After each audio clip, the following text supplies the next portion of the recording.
It's been a week, and when I talk about what's happened, well, just yesterday primarily, it will explain why my hair currently is even worse of a mess than it has been recently.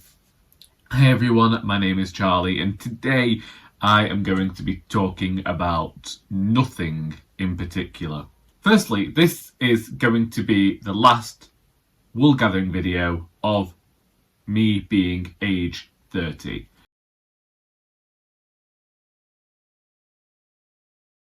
And I've had a birthday on Monday. You'll be seeing this after the fact. I'm just hoping that the way the week's gone hasn't been some precursor to the way that 31 is going to go. But I'm just going to mention yesterday, because yesterday is where, if things could go wrong, they wanted to go wrong yesterday. So it's Tuesday.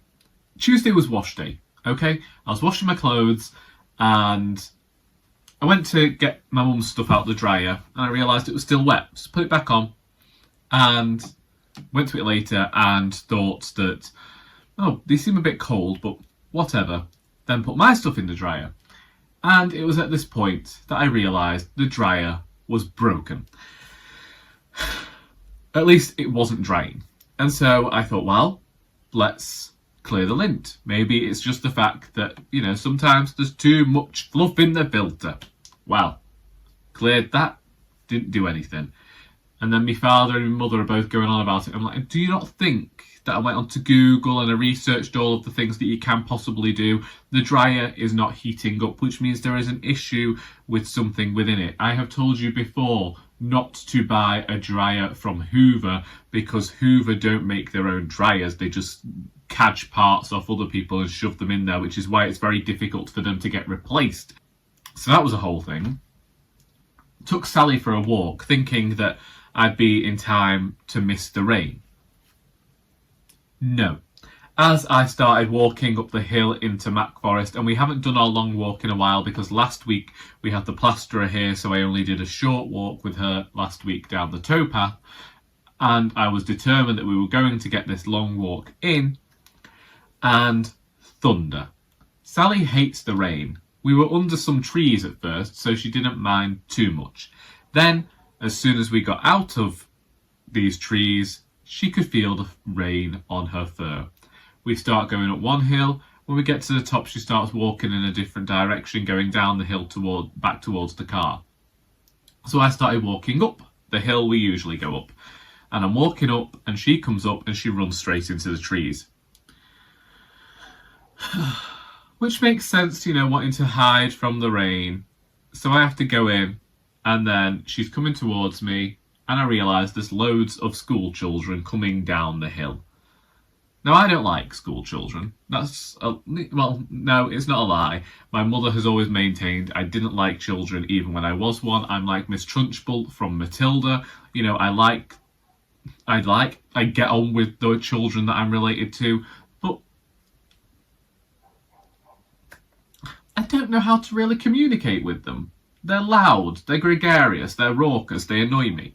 I then have to get Sally on the lead because I'm not having get disturbed by a year full of children, probably 10 years old, if that.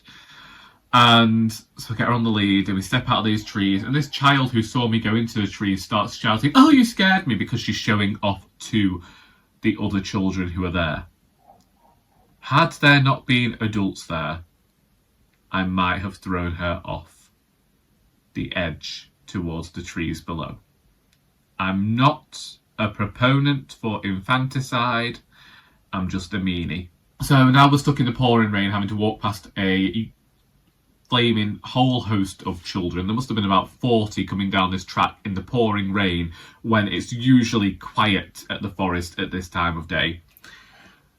And by the time we get to the benches, which is where we usually walk to, we are both soaked. My waterproof coat, it transpires, is not as waterproof as I imagined. And as I was walking up, I didn't mind so much because I thought, well, at least, we don't usually get to experience the forest in the rain. And I know that Sally wasn't enjoying it, but I was thinking, well, at least it means that we're not going to see very many people apart from those 40 bloody children. But then, as we began our descent down the other side, the sun came out.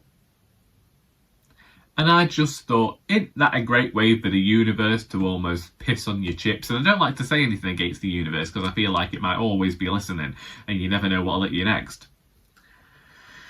I also got home and all I wanted was a sandwich. I just wanted a sandwich and I got no bread. Because all of the breads had gone mouldy.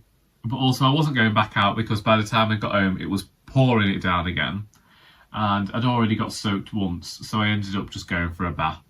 Then, because the dryer's not working, I have to hang all my clothes in various places around the house just so I've got something to wear later on this week. That's why I'm wearing a flaming turtleneck in the middle of July. I think that's what this is called anyway, because I have nothing else to wear until my clothes are dry. I'm hanging a shirt on the banister at the top of the stairs on the landing, and the floorboard gives way beneath me. I mean, I have been distraught over recent months because I put on a small amount of weight. Not a lot. I have not regained the 7 stone that I had lost. But any amounts going in the wrong direction upsets me, affects me in a bad way, and I have to have conversations with myself where I'm, talking myself down off the flaming ledge because I am so unutterably disappointed with myself. So when a floorboard falls beneath me, even though I was just stationary, it makes me very sad indeed, especially at the time of night it was. So that's just another thing that we have to get fixed in this house. I swear it is falling apart around us. We need the gutters replaced. We've just had to have the plaster done. We didn't fit the bath correctly, but then when they talked about it, they said, well, your bathroom's too small for a bath anyway. We have had a bath in this house for as long as the bath's been here. This house has been here. This house, I believe, has been here for 50 or so years, if not longer. And that bath was here when we moved in. So my dad might have sworn at the man who came to look at it, but whatever. It's young people. That's the problem, young people. They don't understand the luxury of a bath. They're all get up and go, let's have a shower, let's go about our day, let's make money and not think about other people. That's just who they are. But saying that, I did get into a bit of a row with a customer this week who isn't young. She's elderly, but she was just annoying me. She's got a vendetta against one of our volunteers ever since they had a set to a few months back. And she decided that something that had been priced by me had been priced by him and started ranting and raving about him. And then I just stopped her and I could feel myself getting riled up. And I'm trying to get away from the situation. And eventually the whole story boils down to my only probably harsh thing that I said to her was when she goes, I'm not complaining. I went, well, you're doing a bloody good job imitating, as I walked away, because it's not within my power to ban her from the shop. But if it was within my power to ban her from the shop, I would.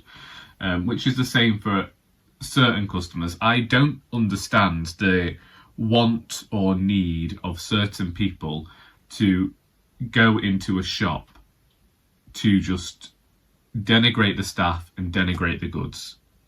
If you don't like it, if you're going to have a go, just bugger off, because we don't need it in our lives. So that was Monday. This is the final week of being 30 and it's not off to the best start. However, one good thing that came from this week was that I finished reading The Eye of the World by Robert Jordan, which is the first in the Wheel of Time series. Fantasy lovers everywhere have read Robert Jordan's Wheel of Time series. It's one of those series that you either have read or you're going to get to if you read fantasy. And in the beginning of this book, we are in Two Rivers, and it begins very much like The Lord of the Rings, and I did wonder if I was just going to get an American Lord of the Rings ripoff. And whilst reading, I was doing some research and found out that Robert Jordan intentionally did this for fantasy lovers so that they would have almost they would feel comfortable in the world. And then at about the 300-page mark, I did notice this shift, and there was more originality within the tale as it veered off in other directions. Indeed, with one character in particular, I found myself reminded of Fitz's character and storyline from the Farseer trilogy and the Realm of the Elderlings books, and wondered whether Robert Jordan might have inspired Robin Hobb in some way, and I would be interested to see if that was the case. To me, Robin Hobb is definitely more literary in style, but I did accomplish reading a 16-book series there, even though they're all made up of different trilogies and what have you. So I do feel like I could read the entirety of The Wheel of Time, even if it takes me a few years to do so. And it's something that I definitely plan on doing. Basically, this person turns up in Two Rivers because there are reports of these Trollocs and other darker happenings and goings on. And it involves 3 young men from this village, and they end up fleeing with her after a certain event. There's this question as to whether this great evil is returning to the world, which is something, that we often see in fantasy fiction anyway. But I do wonder whether Robert Jordan might have been some precursor to taking fantasy fiction a bit more seriously. Just when I look at fantasy that was maybe coming out between Lord of the Rings and this, it does seem as though Robert Jordan might have promoted something of a tonal shift in terms of the style of writing. However, this book is 771 pages. I found it a very compulsive read. If you notice my eye watering, it's because I just had something stuck in it, but I want to continue. When I wasn't reading this book, I was thinking about this book and the ways that it was going to go. I was thinking about how I'm going to have to get the entire series, because if this book ends on a cliffhanger, then I don't know what I'm going to do. But luckily, it did not end on a cliffhanger, and everything within this tale was wrapped up, so that if you wanted to jump out off after the first book, you can do. And I thought that was great because, not that I didn't enjoy myself, I really did enjoy myself, but I didn't want to then go into the next book, however many months or years down the line, having forgotten this one. Especially when my library didn't stock the second book. This book came to work with me.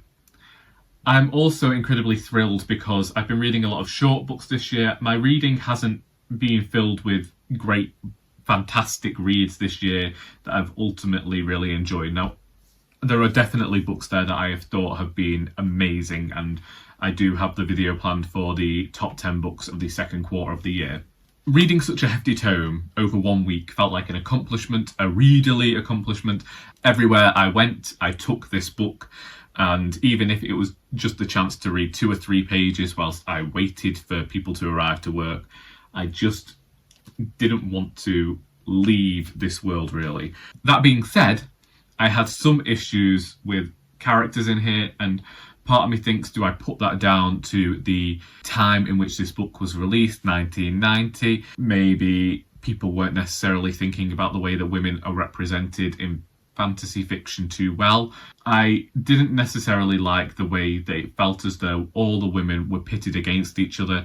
It felt as though one woman existed only to be a potential love interest for one of the male characters. There were 2 female characters who I feel like if this novel was being released nowadays, then they would have been uplifting each other instead of denigrating one another, as seems to be the case in here. But I will be interested to see how those relationships progress as the story goes on, because I know that with the Live Ship Traders trilogy, I had a character in there that I absolutely hated, who ended up becoming one of my most adored characters in fiction due to the trajectory that Robin Hobb took her on.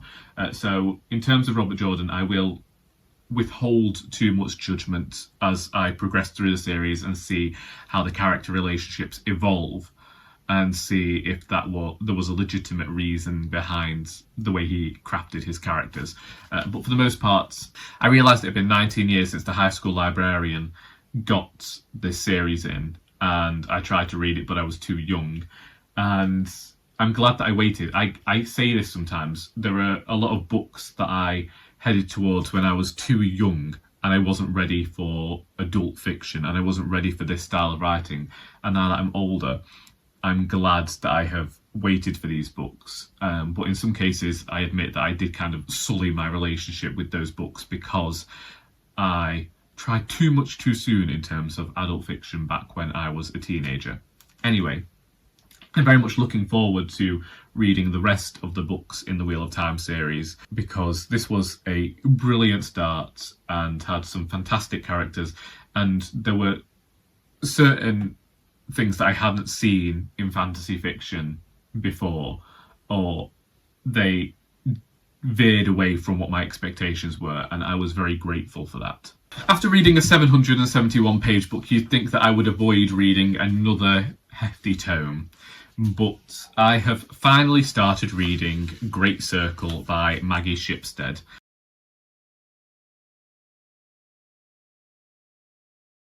I believe my copy is close to 590 pages, and I am 100 pages into Great Circle. This is basically a challenge from Charlie of Charlie Brooke Reads, because she was watching our mid-year book freakout tag video from last year, of which we're hoping to re-record at some point this month, and realised that I said that I wanted to read this book by the end of 2022, which, if we get to August this year, it means it will have been nearly 2 years since I started talking about this book and how it was going to become a new favourite. Here we have two different tales. We have the character of Marion Graves, who the reader knows went missing many years before when her plane crashed. She was a pilot. After her plane crashes and she's left alone in the Arctic, she writes one last diary entry and then that's it. Nobody knows what happened to her. Then we skip ahead into the future, and this character of Hadley is a famous actress who has been a bit maligned after an affair. She was part of a famous young adult film series that was based on this famous young adult book series, and I think there are allusions to Kristen Stewart and everything going on there, 10 years ago. Charlie reckons that I am not going to think that this book is as fantastic as I've been saying. She thinks that she can see me enjoying the parts that are that are set in the past, the historical aspects, but that the modern aspects might leave me cold. I have to say that I am not enjoying this book as much as I thought I would do. It's an incredibly fast read, and I got to the 100-page mark rather quickly, and will continue to read it to get a better, more full opinion of the book as a whole.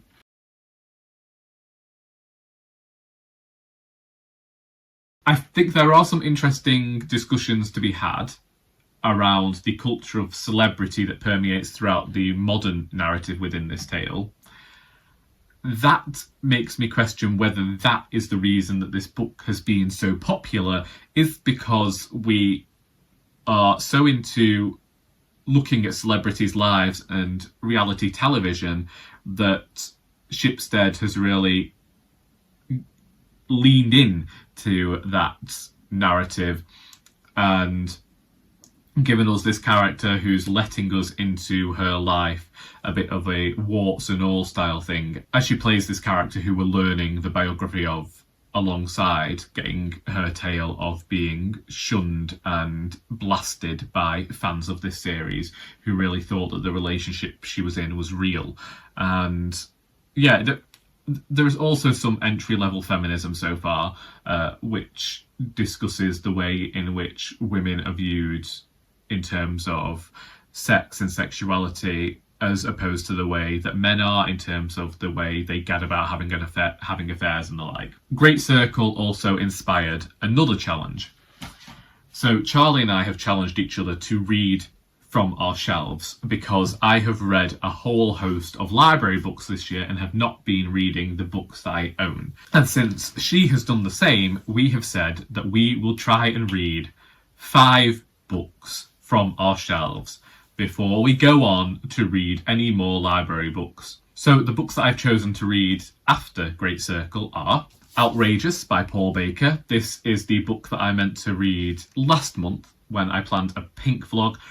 Great Circle, Pink, Outrageous, Pink might still record that vlog at some point, but this is the story of Section 28. I really enjoyed Fabulosa when I read that last year and had hoped to read this in June. Things just got a bit away from me. What I liked about Fabulosa was the way that Paul Baker managed to bring a narrative to a language. and it felt much more fun in tone, whereas Outrageous, due to the subject matter, is more of a tough read and does read as a bit more fact-based, and there is a little less of that narrative. However, of the pages that I've read, I have enjoyed it, even if at times it has been a bit dry as Baker had to explain certain aspects of the story. Because of reading all of these hefty tomes recently, I have thrust in Convenient Storewoman by Sayaka Murata, and this was translated by Ginny, Tapley, Takemori. As you know, I have been listening to the Books and Bound podcast hosted by Ariel Bissett and Raylene LeMay for the entirety of 2023, and they regularly talk about Convenience Store Woman.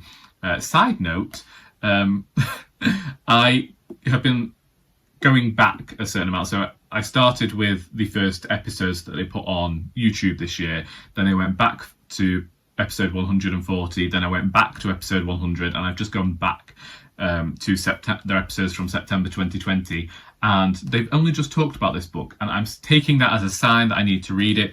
But what I'm looking forward to is the fact that it's only 163 pages, and apparently, even though it's such a short book, it still manages to pack in an entire story that's supposedly incredibly compulsive, and I like a compulsive story. It's my buzzword of the year. I've shoved in The Obelisk Gate by N.K. Jemisin because I read the 5th season, I don't know how long ago now, and I have said until I have finished some of the unfinished fantasy series on my shelves, I can't read the next Robert Jordan. So that's another challenge to myself. I did enjoy the 5th season when I read it however long ago now, and I'm hoping that I don't need to reread the first one to get into the second, because I don't want to do that. This next book is going to be a buddy read between Charlie and I, and when I say that we're going to buddy read it, the way we buddy read books is that one of us will tell the other that we're reading it, and then we'll probably both start reading it around a similar time, but then we don't talk about it until we've actually finished the thing, and that is Thrust by Lidia Yuknavitch. When we discovered this cover last year, we knew that we needed this book in our lives. And Charlie sent me a copy for my birthday. Something went awry and she ended up sending me 2 copies. So she's got one and I've got one, and we've been talking about buddy reading this book for a year. So we're going to do it. It is supposedly incredibly weird and surreal. I feel like I'm going to like it and maybe Charlie won't. Or conversely, we'll both hate it or we'll both love it. This is the way things go with reading. It just looks incredibly weird and we want to get it. We want to consume this, so we've decided a year is enough time.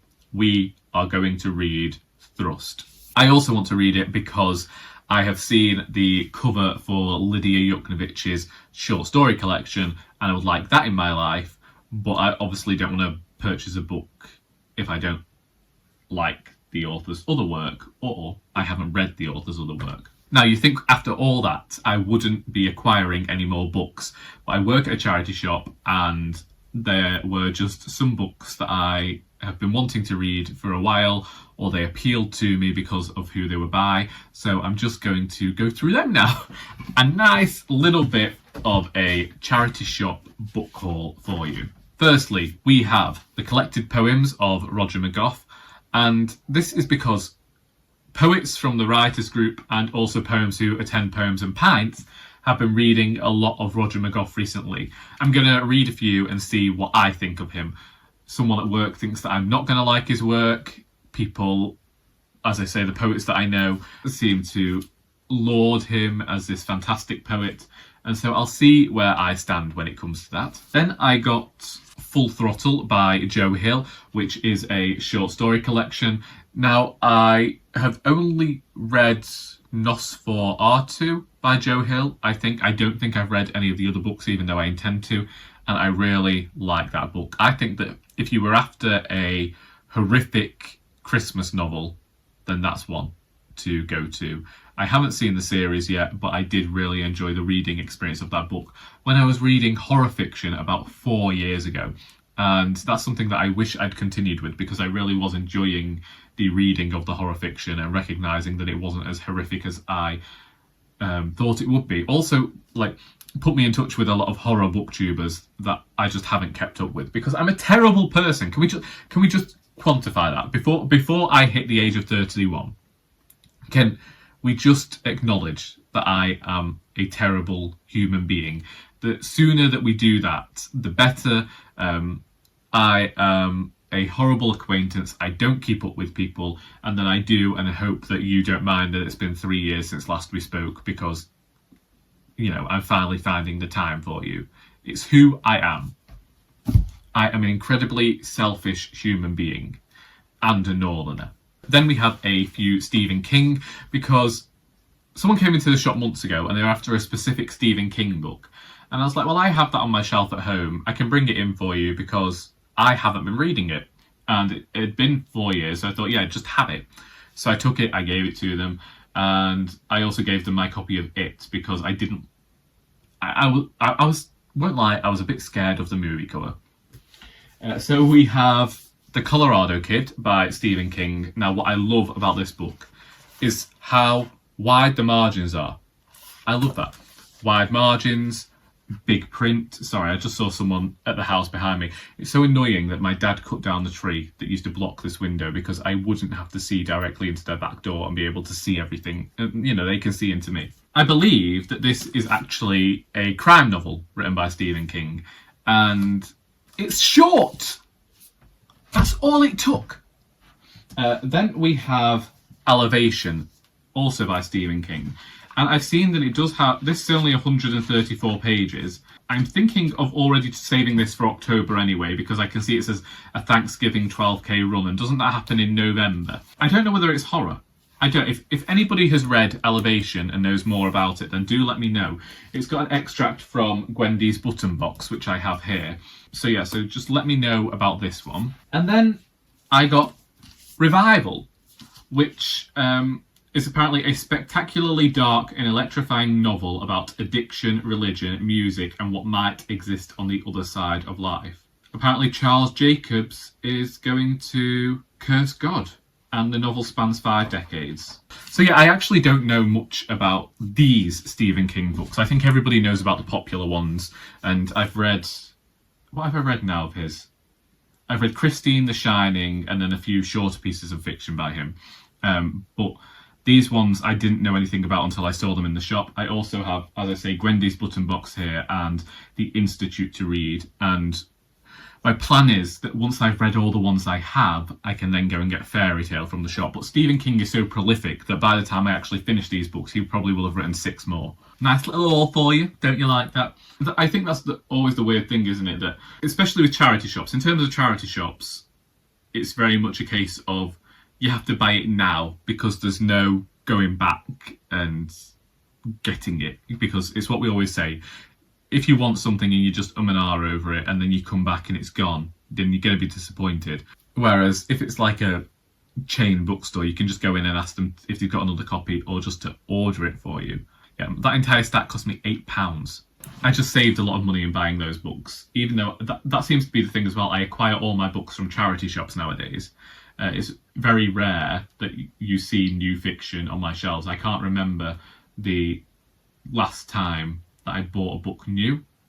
I probably had a book bought new for me. Anyway, writing.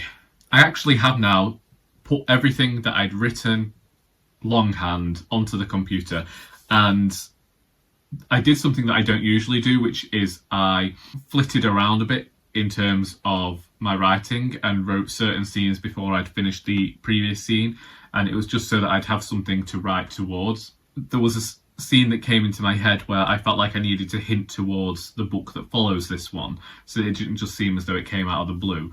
But then when I wrote it, I realised, well, actually, this could just be given as like an info dump in the first chapter of the next book. Not that I want to info dump, but we will see. I feel like if I leave this conversation I wrote in this book, then I can just start the next book in the setting I want to set it. I don't need to go through the whole preamble of why they're heading towards there, but we'll see. Because the more that I write of Mistakes Make Murder, the more, not unwieldy a beast it becomes, but the more that I begin to think, is it actually going to stay within the word count? Because I'd like the cozy crime novels to really have not a strict word count, but I don't want them to go on too long. I don't think that cozy crime novels need to go over 75,000 words. I don't. I get dismayed when I see crime novels coming out and they are over 1,000 pages long. There is no need for the heft of them. It's just authors being grandiloquent, and it's authors thinking that their story is more literary than it is when it is just a crime novel. I'm not saying that readers don't want to see relationships discussed in the books, but there is a call for brevity, I think, when you're writing genre fiction. In terms of a fantasy novel, when it's hefty like this, I think that it's understandable because you're explaining a new world and it's very much a quest, and it's got a structure to it that warrants the heft of the tome. Even with this book, I could have seen this book being cut down into 3 specific novels, but obviously that would have seen a huge number of books in the series if Robert Jordan had done that, and I think that it does work as a whole. I'm just saying that that could have happened because it's very clear where one act ends and another act begins in that book, even though it works as one entire story, and I could jump off the series now if I wanted to. So that's where I am in terms of writing. I haven't watched anything new apart from the latest episode of Drag Race. And again, this continues to not be my favourite series of All Stars. It's now down at the bottom with All Stars 4. I don't understand why this person behind me keeps opening their back door and shutting it. Are they watching me to see whether I'm watching them? Honestly. And in terms of music, I don't know what the playlist for this week will be yet, because I've been tending to make them up after I've recorded the video. But I did listen to Hayley Kiyoko's album Panorama. I enjoyed songs. There were some that I didn't because I felt that there was an overuse of auto-tune, but I did think that because I kept listening to For the Girls, that I ought to I ought to listen to the album that it came from. It's very light, breezy, summer music. Anyway, talking about that, the playlist I made last week unexpectedly ended up being rather sad. And this was all because when I created the playlist, when I first set out, I don't listen to the charts anymore, and I'm at a certain age where if I hear a song and I like it, I'll just listen to it. And it turned out that a lot of the songs on there had been popular, and because I felt basic, I decided that I'd share some of the other songs that I really enjoyed. And that also, at the end of the day, I do tend to settle down with classical music whilst I read a book. So I thought, well, let's actually give a playlist that we could listen to as we read. Although, to be fair, I did start off with 3 very heavy orchestral numbers that are quite fast-paced and effervescent. And actually, there's a song on there called Explosive, which is by Bond, who were my favourite string players when I was younger, and whenever they appeared on television or anything, I had to find the performance and watch it, because I've always had an adoration for string music. Even I used to play the violin, but I didn't take it any further than like grade 2 because, well, quite honestly, because by the time I got to high school, the price went up exponentially in terms of having lessons at high school, and I just couldn't afford it. I'd also decided that I was going to sing instead of play the violin, and then I went through puberty, so that was fun. Can't sing, can't play the violin. But their song Explosive, which I put in this playlist, is one that whenever I listen to it, it always reminded me of the X-Men animated series theme tune from the 1990s, and it's that nostalgia that always brings me back and calls this my favourite song that Bond ever did. And then we have a song from the How to Train Your Dragon soundtrack, because that is the soundtrack to the children's book. I always write with music on, and my friend advised me that this might be the soundtrack to the book, because when she read the book, the children's book that I was writing, this was the soundtrack that came to mind, and so that's why that song's on there. Then we had to have a bit of Taylor Swift with Haunted from her latest re-released album, but we had to get Siobhan Donaghy in there.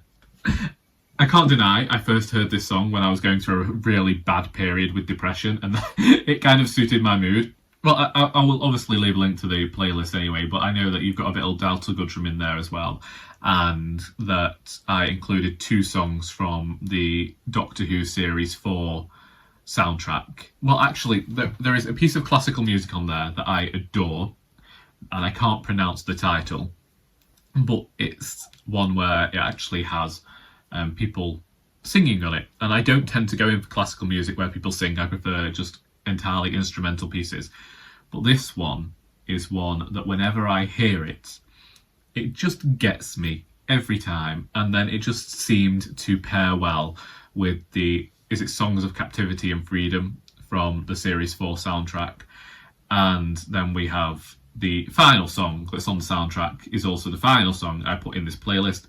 And that's because even though it does feel like this almost song of heroism and everything turning out right in the end, it's tinged with sadness, because this is the only series of Doctor Who that I just go back and I rewatch because it's my favourite companion, and I just felt like the Doctor and Donna got on with each other the best, and so I really enjoyed their episodes, and I have a lot of nostalgia for that series. But it's also, for me, the most heartbreaking ending that there was. And so that's why this entire playlist ended up tinged with sadness. Blame Catherine Tate. But I think that that's me. I ended up talking a lot more than I expected to. Thank you to those of you who have stuck around for another year in the life of Charlie. So let me know, what are you reading? What are you writing? What are you watching? What are you listening to? Because until next time, that is all.